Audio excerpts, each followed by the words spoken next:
Bom, irmãos, nós estamos falando sobre essa série Vinho Novo, Odres Novos, tentando trazer aqui uma reflexão a respeito de uma perspectiva diferente dos modelos de igreja que nós encontramos na nossa atualidade. E alinhados a isso, nós desejamos para nós, com essa série, ser um sinal do reino de Deus sobre essa cidade. Obrigado. Daqui para frente, aquilo que Deus tem falado conosco, tentado colocar na prática, na nossa vida diária, o que a gente tem refletido aqui nesses dias. E sendo um pouco realista, eu já falei isso aqui em outras vezes, olhar para o cenário evangélico hoje é uma grande mistura de sentimentos. Ao mesmo tempo que a gente olha com um olhar desanimador, de vez em quando a gente encontra esperança, e essa esperança ela está pautada em gente que a gente vai encontrando pelo caminho, séria, gente que tem um anelo pela edificação da igreja, pela verdade, pela glória de Deus, que está preocupado com a glória de Deus. E se você é alguém como eu, que sofreu na mão de manipuladores da fé, de gente sem escrúpulo, você é alguém como eu, que sofreu com gente falsa, com gente hipócrita, mas ainda está aqui, eu posso concluir duas coisas, duas hipóteses. A primeira é que talvez você esteja aqui como um hipócrita ainda, procurando um reinozinho para governar e se sentir importante. Ou você é alguém que anela por essa glória de Deus, por algo genuíno, por viver um cristianismo genuíno. Você é alguém que deseja genuinamente a manifestação do reino de Deus. E eu quero acreditar que todos que estão aqui estão por essa segunda hipótese. Estão aqui porque cansaram da falsidade, cansaram da hipocrisia, cansaram de sofrer nas mãos de gente manipuladora, hipócrita, e você está aqui porque você tem um desejo pela glória de Deus, para que o nome de Jesus seja honrado. Você está aqui porque você não quer mais religião. Você está aqui porque você quer algo verdadeiro, algo profundo. E apesar das bizarrices que eu vivi na igreja neopentecostal, uma coisa me foi transferida de realidade. E essa coisa é um amor intenso pela glória de Deus. Eu cresci no meio evangélico, meu pai era pastor, minha mãe sempre me educou nos caminhos de Jesus. Então eu cresci vendo todo tipo de coisa, mas nos últimos 15 anos me foi transferido uma paixão pela glória de Deus, e talvez essa paixão lá era, no ambiente em que eu vivi, era usado para manipular, mas havia uma realidade no meu coração e no coração de muitos irmãos que estão aqui comigo hoje, que nos acompanharam. Era um desejo de viver intensamente a manifestação do reino de Deus. E se eles estão aqui também, se nós nos unimos, é porque nós percebemos isso na vida do pastor Levi, nesses 5 anos que nós temos de amizade, e à medida que nós temos conversado com alguns irmãos, sentado na mesa, ouvido o coração de alguns irmãos, a gente tem percebido esse desejo também, o desejo por algo real, por um vinho novo, sendo um odre novo, que é o título dessa série. A gente senta e conhece alguns irmãos mais de perto, nesses 3 meses que a gente está aqui já, e a gente tem percebido esse desejo, pela glória de Deus, por ser uma igreja profunda, real, genuína, por uma experiência com a palavra mais prática, mais intensa. E por isso que a mesa é tão importante, porque é na mesa que a gente descobre o coração um do outro, Eu já falei isso aqui outras vezes também. Na mesa não tem como nós nos escondermos. A gente conhece os desejos mais profundos, a gente conhece o caráter, as falhas, mas também as qualidades. E nas poucas pessoas que a gente tem tido comunhão aqui, que eu gostaria de ter muito mais, eu vejo um desejo genuíno por experimentar esse vinho novo prometido por Jesus. E essa é uma das orientações de Paulo a Timóteo, quando ele escreve para Timóteo a sua segunda carta, no capítulo 2, ele fala, olha, abandone as paixões da mocidade, porque Timóteo era um jovem pastor, e ele fala, abandone isso e se una com aqueles com um coração puro estão invocando o Senhor. Então, a orientação do apóstolo Paulo é para que haja unidade com quem deseja a glória de Deus. Porque quem não deseja, não deve haver comunhão. E nós estamos aqui porque nós queremos um movimento genuíno. Nós queremos uma igreja genuína. Nós queremos uma manifestação do Espírito Santo genuína. Nós queremos a densa nuvem da glória de Deus pairando sobre as nossas cabeças, nos guiando, nos instruindo. Nós não queremos mais do mesmo. Nós não queremos superficialidade, seja nos grupos, seja na comunhão, seja na relação. Nós não queremos ser rasos na adoração, na relação, no culto. Nós queremos estar dentro do que o Espírito Santo está construindo nos nossos dias.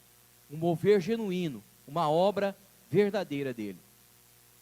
E com base nisso, eu quero trazer aqui um texto, lá em Esther, se você quiser abrir comigo. Esther capítulo 1. A gente não vai ler todo o texto, vamos pegar algumas referências.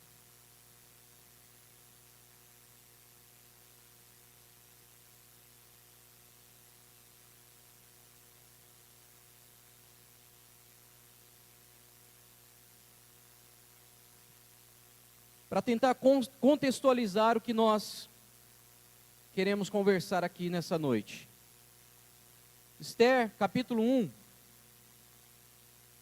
Vamos ler a partir do verso 3. No terceiro ano do seu reinado, o reinado de Assuero, é dele que conta a história, ofereceu um banquete a todos os seus homens ilustres e oficiais. Estavam presentes os mais destacados líderes militares da Pérsia, os príncipes, os nobres das províncias. Durante 180 dias ele apresentou aos seus convidados as riquezas do seu glorioso reino e o esplendor da sua majestade. Passados aqueles dias festivos, o rei deu um outro banquete no pátio do jardim do Palácio Real, durante 7 dias a todo o povo que estava na cidade de Suzã. E desta vez a festa foi destinada tanto para os ricos quanto para os pobres. Agora, pula lá para o verso 11. Vamos ler o verso 10 para entender. No 7º dia da festa, ou seja, no último dia, quando o rei estava eufórico por causa do vinho, ordenou aos seus 7 oficiais que o serviam de perto, Meumã, Bitsa, Arbona, Bigtá, Abacta, Zetar e Carcas. Ótimos nomes aí para os seus filhos, você que gosta de dar nome bíblico. Verso 11. Que trouxessem à sua presença real a rainha Vasti, devidamente paramentada e usando sua coroa real. Xerxes queria mostrar aos príncipes e a todo o povo reunido o quanto a rainha era bela, e de fato era muito bonita. Entretanto, olha só o que acontece. Quando os oficiais de confiança do rei transmitiram sua ordem à rainha Vasti, esta se recusou a ir, e o rei ficou repentinamente furioso e indignado. Diante desse cenário que nós estamos falando aqui, a história de Esther, trazendo para dentro do nosso contexto, está muito contextualizado para os nossos dias. Esse livro você pode ler ele depois, ele está centrado em alguns pontos muito profundos e chaves para a edificação da igreja. A história trata do rei Assuero, Vasti e Ester, particularmente, depois no capítulo 2 vai contar toda a história e da salvação dos judeus através de Ester. Mas o que nós queremos abordar aqui é apenas a história de Assuero, Vasti e Ester.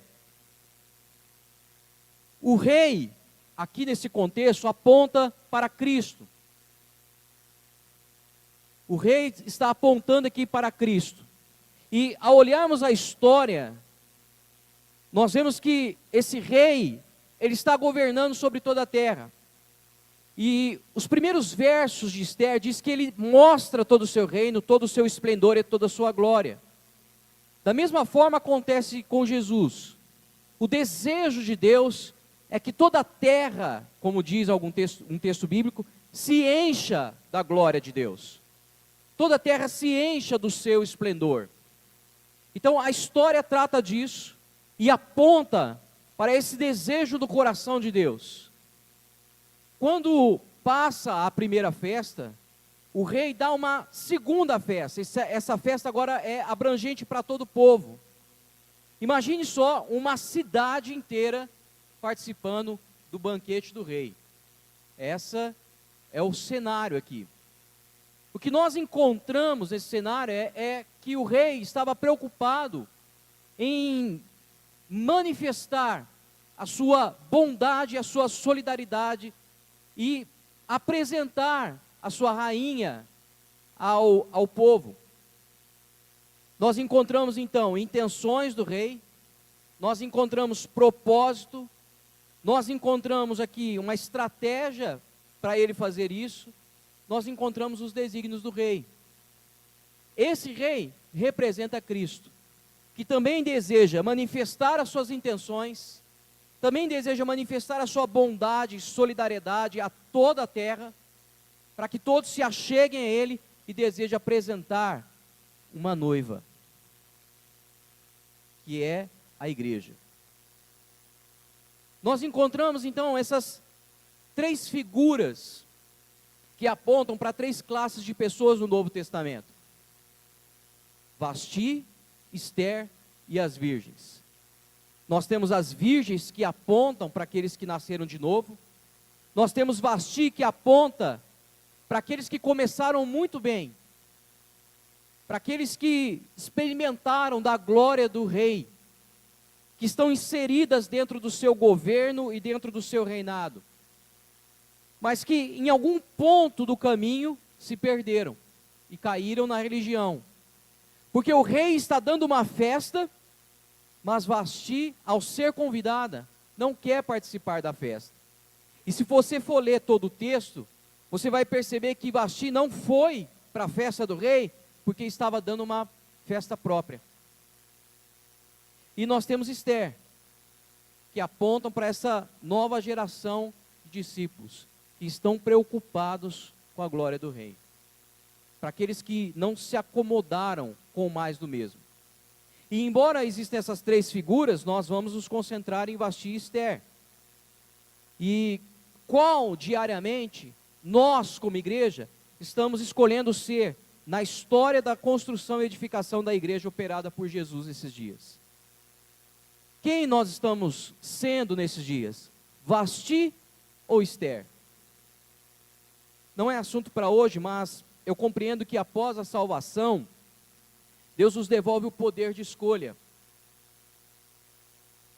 Mesmo essa escolha sempre estando limitada à vontade soberana de Deus. Mas em certo ponto, em certa medida, nós temos o poder de escolha.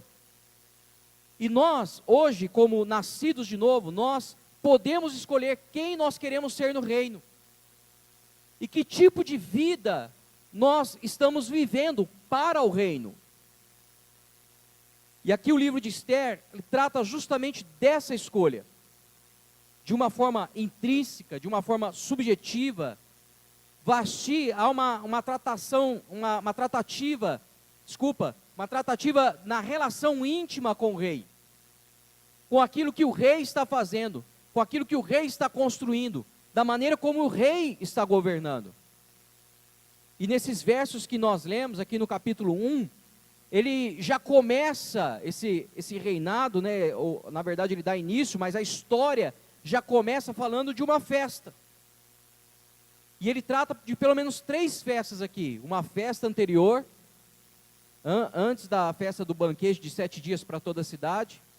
Uma festa para a cidade e a festa de Vasti. Porque fazia parte da cultura real dar essas festas.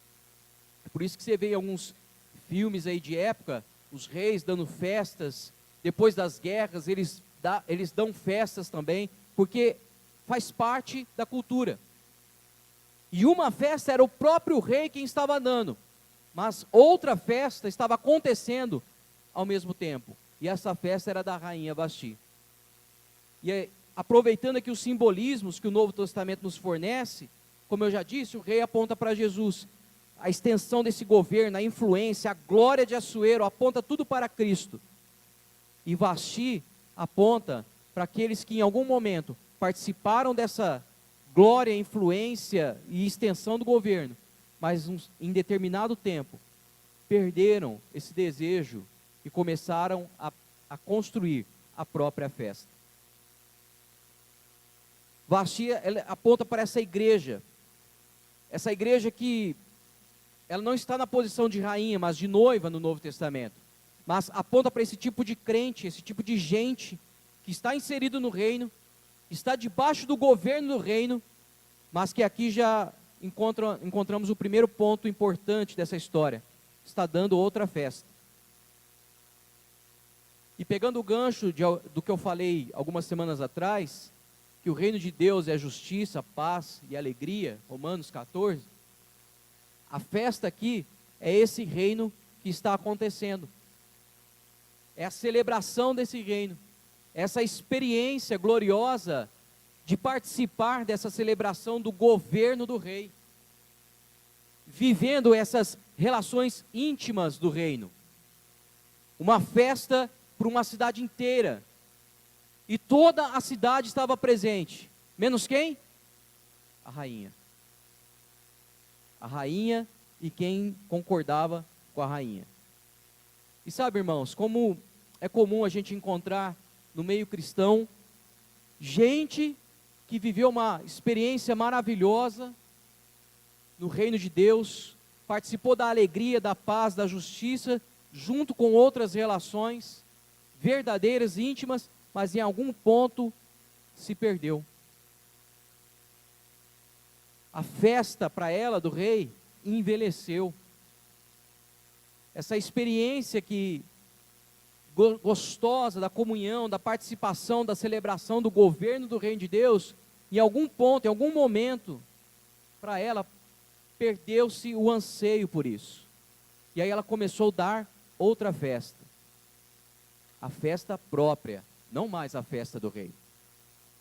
E constantemente, uma coisa que eu sempre me pergunto, quase todos os dias: Senhor, eu estou dentro da festa que o Senhor está promovendo? Ou estou construindo a minha própria festa? Senhor, a minha casa, os meus amigos, os meus filhos, estão dentro da festa, estão dentro do rei, estão dentro do que o Senhor está construindo na terra? Ou eu estou criando um reino próprio?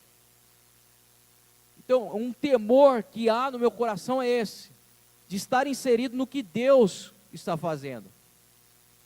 E isso é natural nosso, é ser humano, nós somos assim. Nós envelhecemos, nós gostamos de novidades, mas ao mesmo tempo que gostamos de novidades, também odiamos mudanças.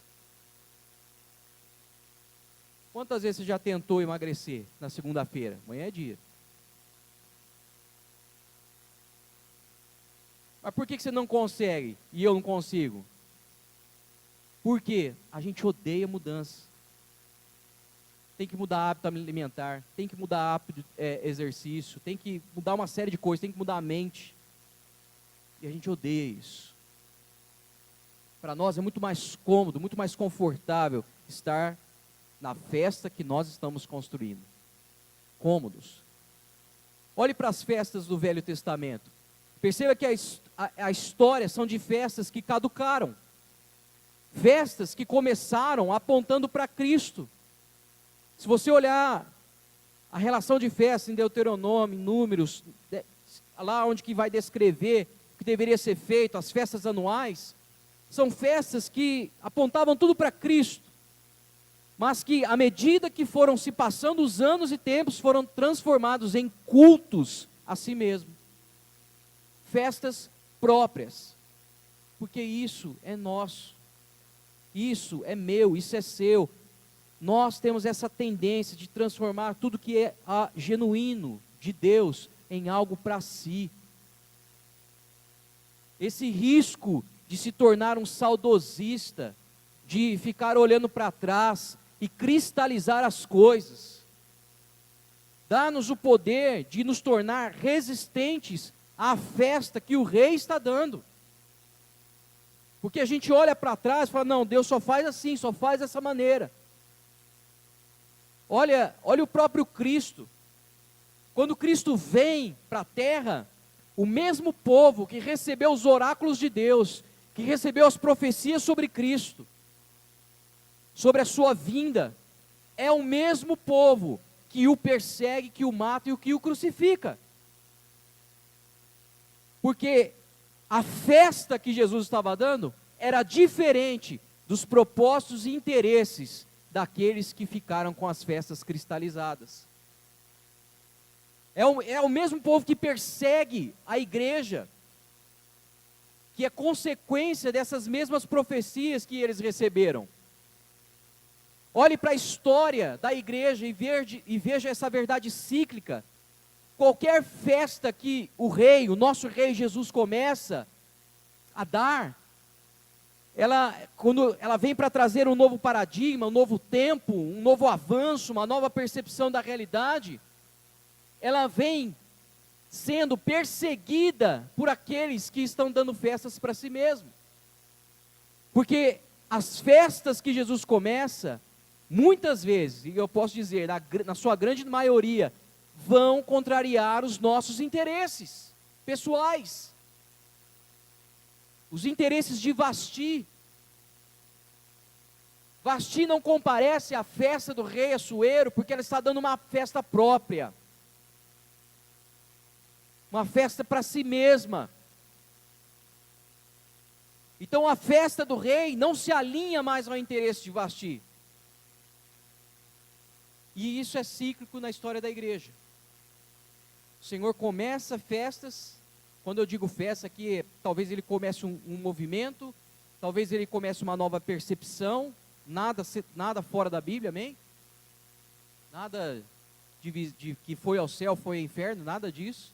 Mas ele começa algo novo porque já foi revelado, e alguém tem essa percepção à luz da Escritura, e aqueles que cristalizaram a religião, a festa, perseguem esses que estão entrando naquilo que Deus começa a construir. São perseguidos pelas festas anteriores, porque não percebem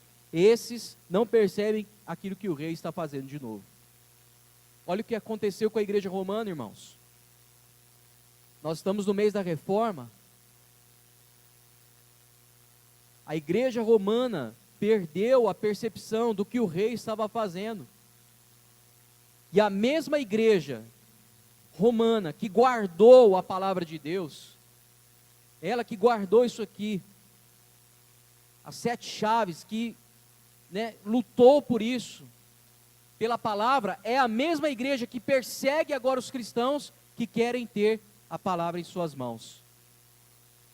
Por quê? Porque esses que queriam ter a palavra em suas mãos começam a entrar na festa que Jesus inaugura. E essa festa ia contra os interesses da sua festinha particular de Roma. Mas não para por aí. Os mesmos luteranos que foram perseguidos são aqueles que vão perseguir os batistas. Porque os batistas começam a compreender que tudo que nós somos em Cristo, através do batismo. E aí os luteranos começam a perseguir os batistas por causa dessa teologia. Mas aí os batistas que foram perseguidos se unem aos luteranos e presbiterianos para perseguir os metodistas. Porque o Wesley começa com as classes de discipulado. E aí depois os metodistas, junto com todo o restante desse grupo, perseguem os pentecostais. No início do século passado. E aí os pentecostais começam a perseguir quem? As comunidades. Por quê? Porque perderam o time do que Deus estava fazendo. É cíclico isso. Eu acho que o pastor Levi postou esses dias no nosso grupo lá, no WhatsApp, que às vezes a gente fica brigando teologicamente, mas não porque a gente não pode ter o melhor de cada uma dessas vertentes. Mas para isso, a gente precisa estar perceptível à festa que o rei está dando. E entrar no que ele está construindo. Essas pessoas perderam a percepção da festa que Deus está dando. E eu quero te fazer uma pergunta para você nessa noite. Você tem percebido as festas do rei? Ou tem perseguido, por causa da sua festinha particular, aqueles que estão entrando na festa do rei? Reflita aí, reflita. Porque qual que é o centro do problema? É o nosso coração. A gente precisa ser sábio e prudente, porque a Bíblia nos fala para ser assim. E onde que reside o problema para quebrar esse ciclo? O problema é que talvez a gente se envolva tanto com a festa, como o Vasti, se envolveu tanto com o governo, com a autoridade, que chega um tempo que não importa mais se o rei está na festa ou não. O que importa é se a festa está dentro dos meus próprios interesses. Não importa a glória de Deus, não importa o mover de Deus, não importa as relações. O que importa é se essa festa que eu estou aqui inserido está atendendo o meu interesse. Me envolvi tanto com a festa, entende-se festa como o reino de Deus aqui, que talvez eu me sinta o dono dela. A gente é crítico por natureza. Talvez você não, porque você é mais santo do que eu, né? Mas eu já fui em casamentos, que eu cheguei lá no casamento lá, comecei a falar, nossa, esse negócio aqui, olha, isso aqui. Aí pensando, refletindo, eu falei, mas quem disse que a festa é para você? A festa é para os noivos. Você não tem que gostar de nada. Você está aqui como convidado. E às vezes a gente faz isso na igreja. Essa igreja, esses irmãos, Quem disse que a festa é sua? Como diria o capitão Nascimento, né? Quem disse que o comando é seu?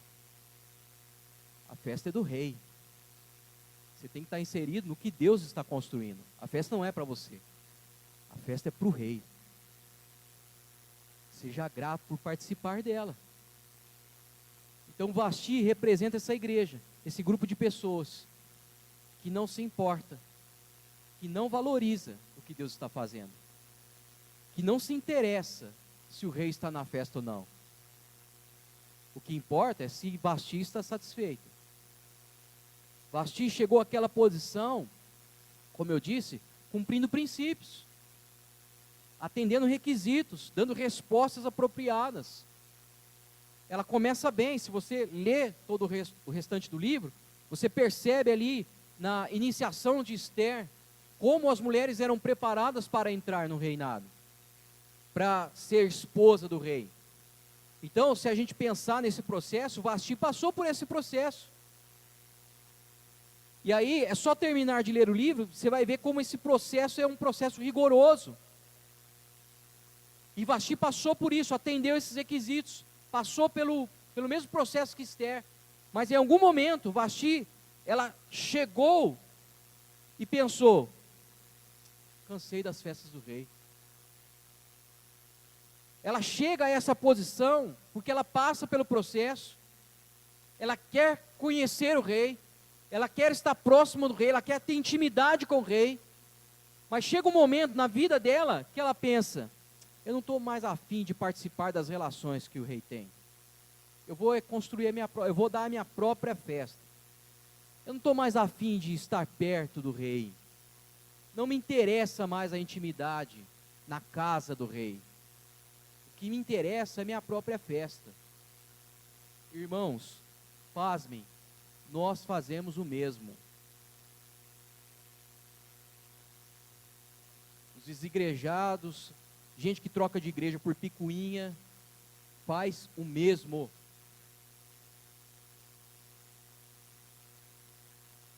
Porque eu e você só deveríamos sair de um local porque falta verdade. Mas se a verdade é pregada, a gente tem que amar esse lugar. E as picuinhas têm que ser resolvidas entre nós. Em outras palavras, Vasti estava dizendo, eu tenho minha própria agenda. A minha própria festa para dar. Eu tenho outra festa para viver, eu não quero participar da festa do rei não.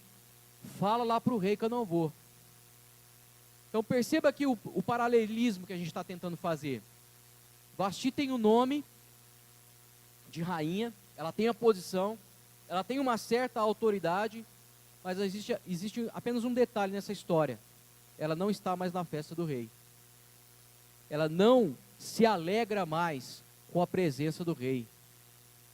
Vasti não tem mais interesse nos intentos e desejos do coração do rei, na proximidade do rei, na experiência gostosa que a festa do rei proporciona para os seus convidados.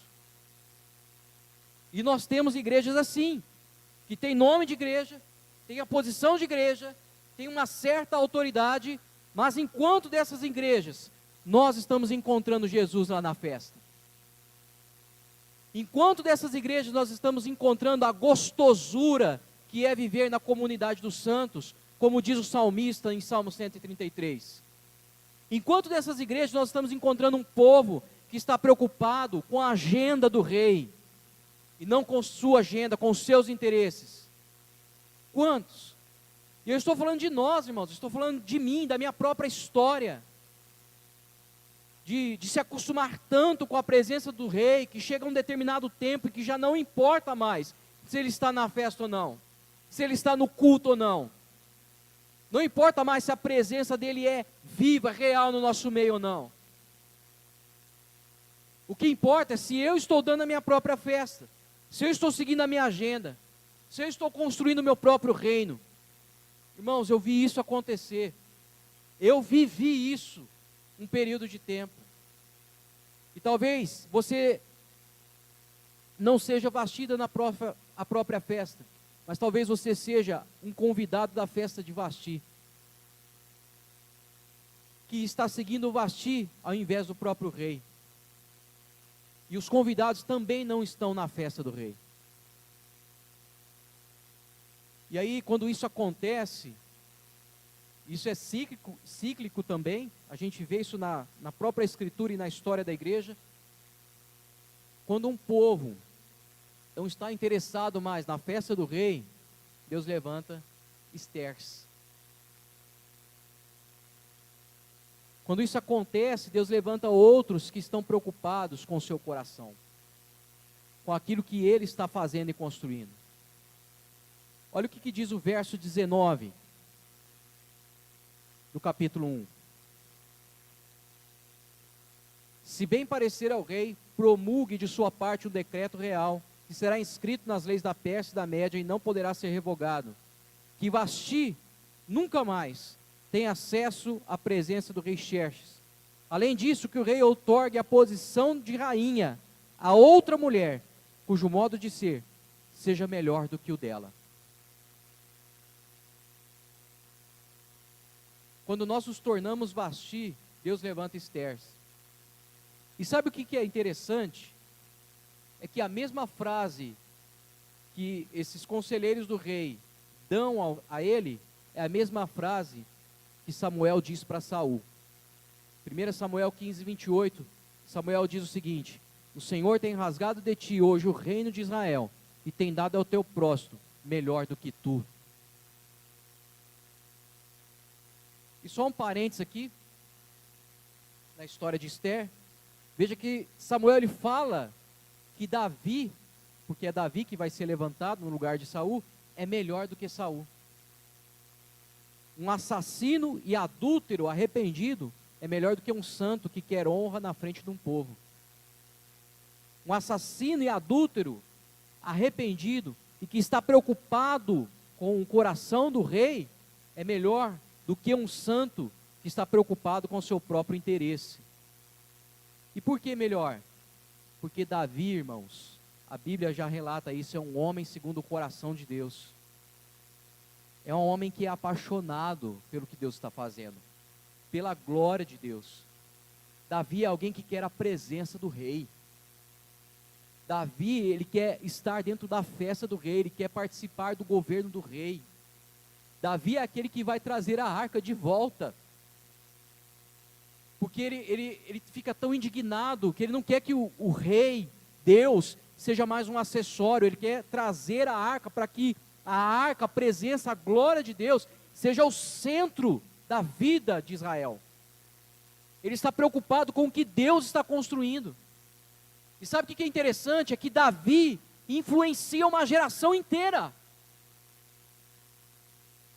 Ele vai para a caverna de Adulão, e aí você pega as características, você pega o currículo daquele povo que está lá no caverna de Adulão, pobre, endividado, totalmente desprezado pela sociedade, e esses 400 homens se tornam matadores de gigante. Por quê? Porque enxergam em Davi um referencial, alguém preocupado com o coração do rei. Ele restaura, Davi restaura o culto, Davi restaura a adoração, traz de volta a arca, porque o coração dele queima pela glória de Deus. É ele que tem o desejo de construir o templo. Passa esse legado para Salomão.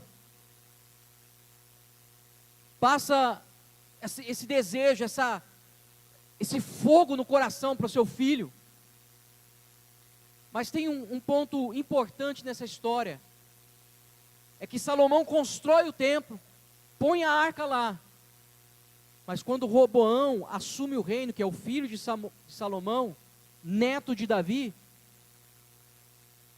o templo é saqueado, as coisas do templo são roubadas, e Roboão, ele não entra em crise.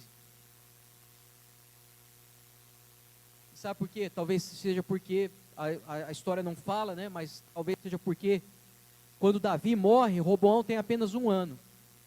Então Davi não consegue transferir essa paixão.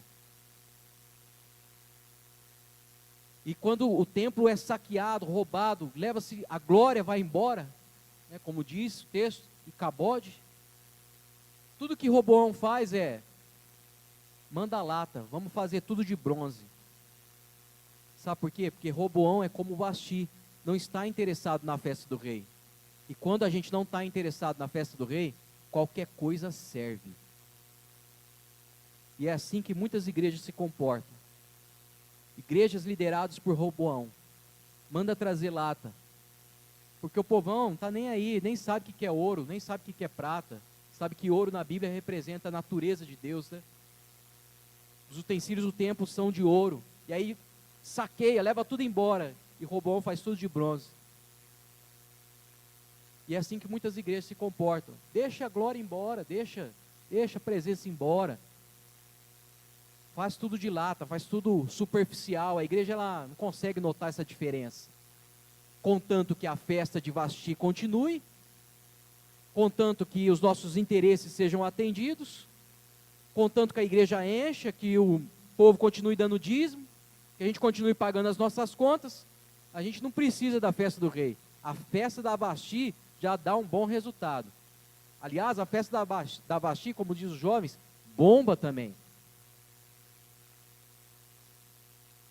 Só que não é essa advertência que Jesus faz aos fariseus. Em Mateus capítulo 23, ai de vocês, mestres e fariseus, hipócritas, porque vocês são bonitos por fora, mas imundos por dentro.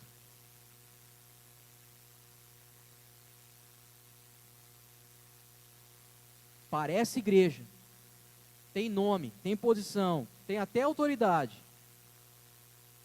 mas o rei não está lá. Não é essa advertência que Jesus faz também a uma das igrejas de Apocalipse? Tem famas de que vive, mas está morta. Porque o rei não está lá. E para a gente concluir, quem são os melhores? Esther capítulo 2, verso 11. Quem é esta mulher melhor que vai assumir o trono no lugar de Vasti? Esther 2:11 diz o seguinte: todos os dias Mardoqueu passava diante do pátio da casa das mulheres, o harém, para saber notícias de Esther, se ela estava bem e tudo quanto lhe acontecia.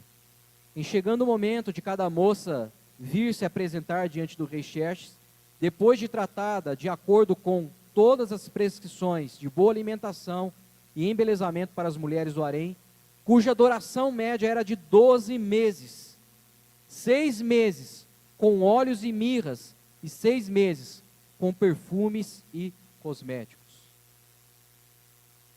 Quem é essa mulher que é melhor do que Vasti? É uma mulher que está mergulhada nos perfumes e mirra. Nós cantamos aqui, né? O bom perfume de Cristo. E mirra está em toda a trajetória de Cristo. Quando ele nasce, os reis, um dos componentes que os reis magos trazem é mirra. Quando ele é crucificado, lhe dão mirra com água para beber. João, em Apocalipse, escreve a carta à igreja de Esmirna, uma igreja perseguida, sofrida, machucada, quebrantada. O que significa mirra? O que significa os perfumes? Quebrantamento. Quem são os melhores que tomam lugar de Vasti? São os quebrantados. Por que Davi era melhor do que Saul? Porque era quebrantado. Não tem nada a ver com a nossa lógica de mercado. Que a gente pensa, né? As competências, as habilidades, esse aqui é melhor, porque ele é mais competente, ele é mais habilidoso, ele tem mais inteligência, destreza. Não tem nada a ver com isso. Na ótica de Deus, os melhores são aqueles que estão mergulhados no quebrantamento. A mirra, ela era obtida de uma pequena árvore, que era cortada e os seus galhos eram colocados sobre uma prensa, onde se aplicava uma pressão muito grande para extrair gotas dessa essência. E a pressão era tão brutal que ela ia destruindo, ia triturando esses galhos dessa árvore para se obter um pequeno frasco de perfume. Por isso era tão caro. E por isso que a mirra, ela está ligada ao quebrantamento. Porque somente alguém quebrantado pode exalar o bom perfume de Cristo. Por isso que quem toma o lugar de Vasti é alguém que está mergulhado na mirra por 6 meses. Alguém que está imerso, simbolizando aqui o quebrantamento. Alguém quebrantado é alguém que deixou a sua própria festa, que deixou a sua própria agenda, que deixou seus próprios interesses para ouvir o chamado do rei, para entrar na sua presença. Sabe que Davi ele é rápido de arrependimento. Por quê? Porque era quebrantado. Quando ele peca, quando ele assassina, quando ele adultera e assassina o marido da mulher, e aí ele é confrontado com isso, rapidamente, ele fala: Senhor, tem misericórdia de mim, caia eu nas tuas mãos. É interessante que o profeta ali, ele dá 3 castigos para Davi escolher. E alguns castigos afetavam a nação. E aí ele fala: não, eu que pequei, eu que estou errado, caia eu nas tuas mãos. Alguém quebrantado, alguém que não está preocupado com a posição, com o seu próprio interesse. Então, quando a Bíblia menciona que vai dar algo a alguém que é melhor do que aquele que está desfrutando da promessa, ela está se referindo justamente a alguém que é quebrantado. Não baseado na habilidade e performance, mas alguém que foi moído, foi triturado, foi imerso no quebrantamento. A minha segunda pergunta para a nossa reflexão é: onde foi parar o seu quebrantamento, meu irmão e minha irmã? Nunca houve tanta promessa de avivamento para o Brasil como a gente tem visto nos nossos dias. Teve um evento realizado antes da pandemia, do qual eu questionei publicamente, o Descende, não sei se você conhece, vendeu todos os seus ingressos em 8 horas, com a promessa de avivamento. Mas que avivamento é esse que não produz quebrantamento e mudança de vida? E é assim que a maioria das nossas igrejas se comporta nos nossos dias. E se você me quis aqui, eu não vou me vender.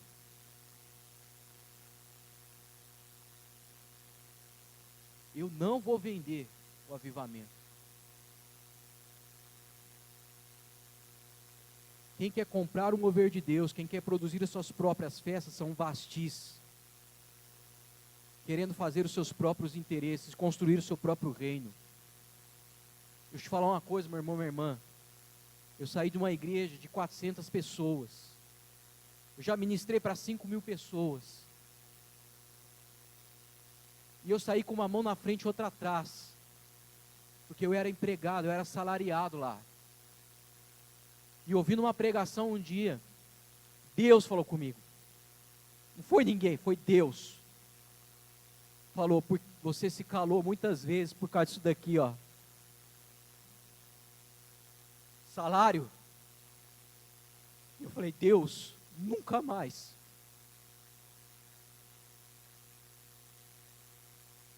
O presbítero, quando veio me questionar aqui, falei para ele, eu falei: ninguém me compra. Ah, você vai vir trabalhar aqui? Eu falei: não vou. Eu pastoreio, eu ajudo, eu coopero. Mas ninguém me compra. Porque muitas vezes eu me calei. Não mais. Porque eu não sou vasti. Eu estou interessado no coração do rei.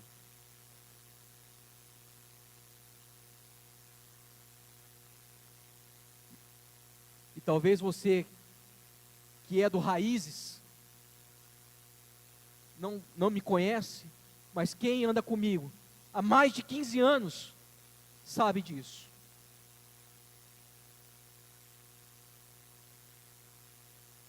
Eu creio em um avivamento? Creio. Um avivamento silencioso. Ninguém sabe onde começou. Um avivamento de pessoas comuns cuidando e amando pessoas comuns. Um avivamento sem proselitismo, sem barganha institucional, sem negociata de cargos e funções. Onde um povo não se acostumou com a presença do rei, mas enxerga cada movimento do rei, cada festa, como uma oportunidade de servi-lo na festa que ele está promovendo. Creio em avivamento? Creio. Onde aqueles que foram feridos, machucados, desprezados, se tornam valentes de Davi. E agora estão cuidando de outros, matando gigantes. E incendiando o coração para que eles também se tornem matadores de gigantes. Creio em avivamento? Creio. Num avivamento onde há um povo mergulhado no quebrantamento, desfrutando da alegria do Espírito, da paz do reino, da justiça que o reino está promovendo. Creio em avivamento? Creio. Onde Deus pega uma órfã, e que teve toda a sua história conturbada, para trazer para dentro da sua presença, dentro do seu governo, e ser participante da sua autoridade. Alguém que teria tudo para ser alguém covarde, mas se torna um instrumento de salvação por meio da intercessão, porque foi para esse momento que ela nasceu. No capítulo 4, verso 16, Esther fala para Mardoqueu: olha, manda todo mundo orar e jejuar, porque eu vou falar com o rei, e se eu morrer, morri. Sabe por que igrejas morrem? Porque um povo, uma comunidade, deixa de ter o desejo de morrer por algo nobre, para morrer pelos seus próprios interesses. E sabe qual é o maior desafio na vida cristã? É manter o coração aquecido pela festa do rei. Guardar o coração no reino. no interesse na presença do rei. Eu quero ler o último texto, se você puder abrir comigo, Provérbios capítulo 23. A gente ia orar.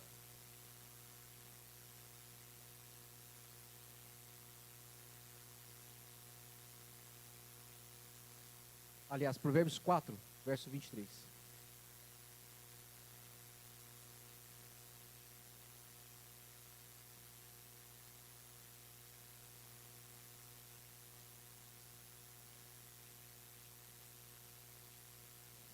Acima de tudo que se deve preservar, guarda o íntimo do teu coração, pois é da disposição do coração que depende toda a tua vida. Afasta para longe da tua boca as palavras perversas, e não permita que os teus lábios pronunciem qualquer mentira. Olhe sempre para frente, mantém teu olhar fixo no objetivo a ser alcançado. Reflete sobre tuas escolhas e sobre o caminho por onde andas, e todos os teus planos serão bem-sucedidos. Não te desvies nem para a direita, nem para a esquerda. Retira o teu pé da malignidade. Olhe para frente, meu irmão e minha irmã.